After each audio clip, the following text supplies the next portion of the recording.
Guitar players, let's talk about scales. Let's talk about how important and useful scales are in learning how to build a chord vocabulary.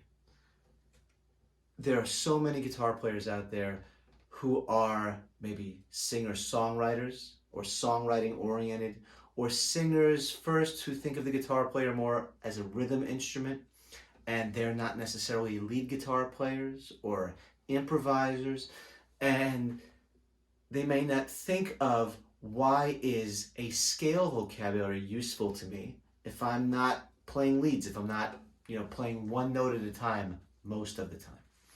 And the answer is having a proper scale foundation gives us the tools to have a rich and deep chord foundation and chord awareness, which of course pays tremendous dividends.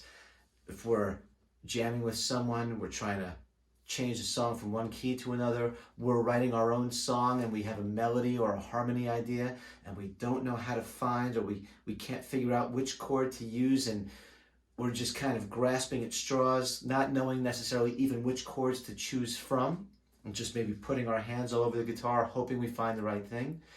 Having a scale background gives you a strong chord background, and I want to show you what I mean. So let's take a very simple scale, the simplest scale. Let's take a C major scale. C major being the simplest because all it is the musical alphabet starting and ending on C, right? So we've got C, and we're going to go through the notes of the musical alphabet one at a time until we get to C again. C, D, E, F, G, A, B, C. Okay. Now, if we just had the notes of the scale, and somebody was playing a song in the key of C, well, yeah, we could just use that to improvise and play a solo or come up with some cool notes to play. But let's say we want to open that up. We want to branch out. We want to take the notes of that C major scale and figure out what chords correspond to those notes. Because in the same way that we can play all the notes in the C major scale one at a time in a linear fashion like that, I could play the chords in the C major scale one at a time, and those notes would correspond to those chords.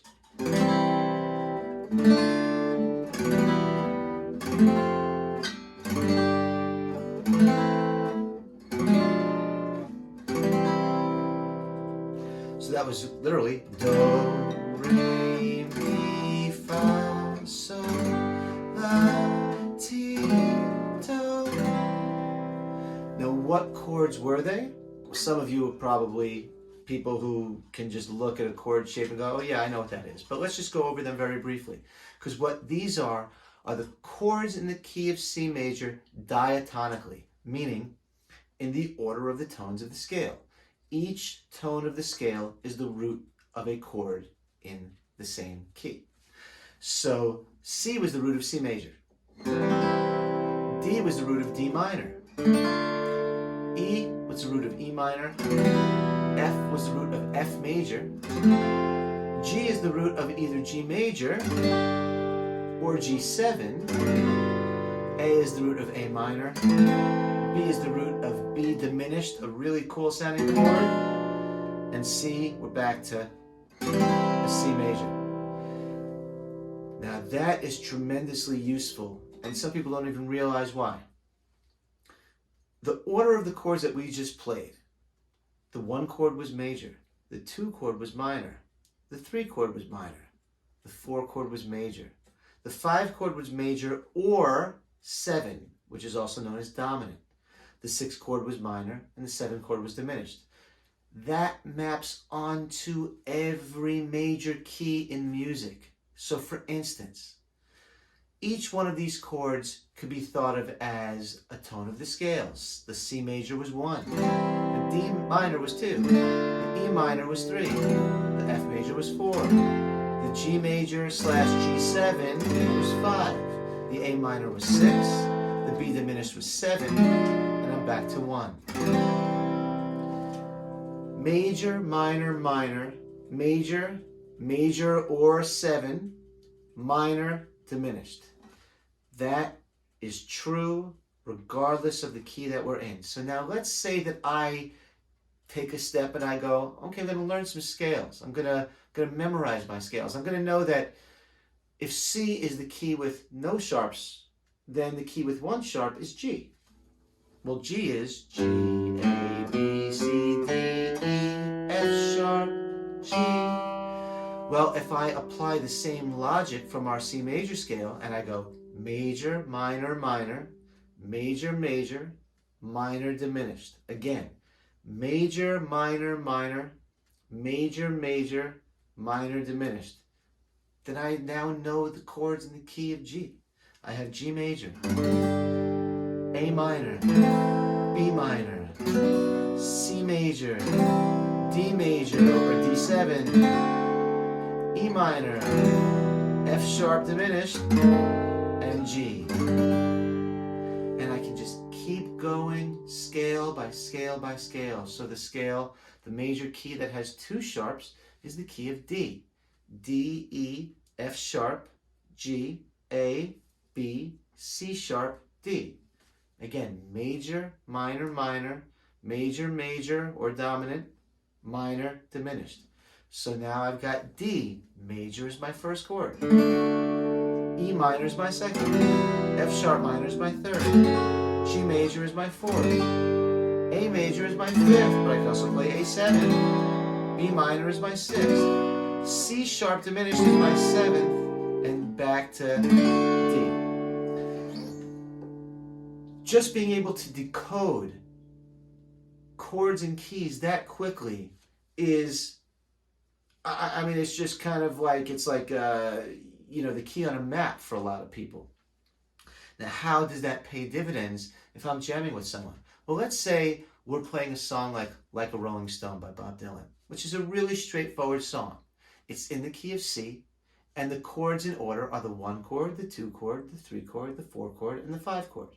Or C major, D minor, E minor, F major, G major. Like this. Once upon a time you dressed so fine, through the bumps of time in your prime. And didn't you? And let's say I'm jamming with someone who's a singer, but they like to sing it in a different key. They want to sing it in the key of G.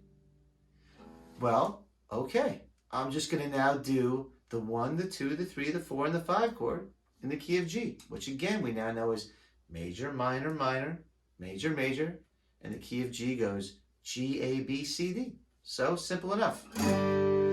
Once upon a time you dressed so fine, through the bumps of time in your prime. Didn't you? And we could keep going and going and going.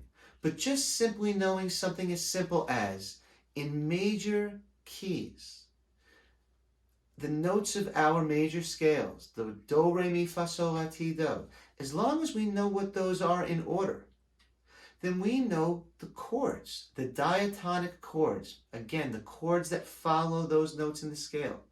We know what they are for that entire key. So no more guessing games, no more jumping around hoping your fingers land somewhere that sounds interesting to you.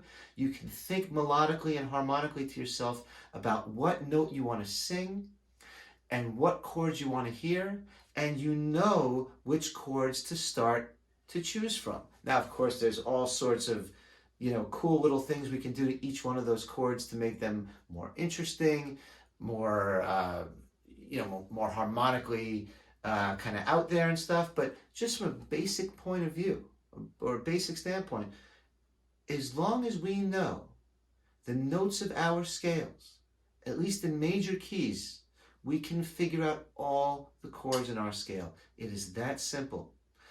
I hope that people find that helpful. I hope that makes some sense. If you like what you're seeing here, please subscribe to the channel. If you have any questions, feel free to put them in the comments.